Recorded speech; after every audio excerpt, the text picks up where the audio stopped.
Hello! Today we're going to cover how to use Conferzoom for your Canvas course. After enabling it for your course, your first step is to create an account at the Conferzoom website. The link will be provided for you in the description down below. It's an easy process of just clicking on the sign up link and filling out the registration form. Make sure to use your IVC email address when completing this process. Next, let's go to our Canvas course and click on Conferzoom. The first page we see here is our event calendar that will show us upcoming meetings or events that we are either joining or hosting. Let's create a quick launch event by clicking on the button. Let's name the event and set the duration. Conferzoom will do one of two things now.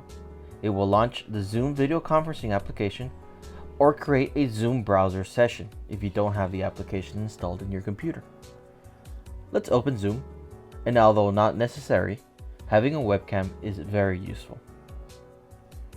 Towards the bottom of Zoom, you can control the meeting options, including muting yourself, turning the camera off and on, invite others to your meeting, and manage participants. An important tip here is to mute all incoming participants. This will reduce any disturbing ambient noise coming from students' microphones as they start joining the meeting. The next button to focus on is the chat feature, where you can monitor your students and where your students will have most of their discussions. You can also choose to record a session.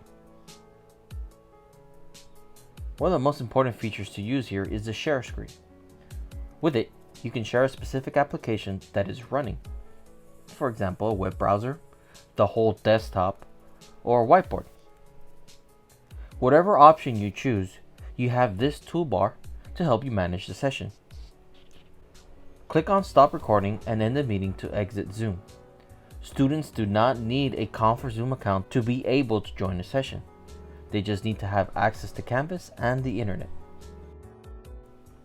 You can make virtual appointments available to your students in Conferzoom. First, set the appointment repeat pattern. Ensure the time zone is correct. Select the days you want to make available. Adjust the start times for each block and how long each one will last, and add any scheduled breaks in between. Your students will be able to see these blocks and select to join at the appropriate time. To view past recordings, click on the Event Recording tab and you'll be able to see your previous recordings that you saved to the cloud. The next tab over, you can check for attendance of your students, including the length of time they attended these sessions. For more information on Canvas tutorials, please visit the Distance Education website at imperial.edu or contact the Distance Education Coordinator.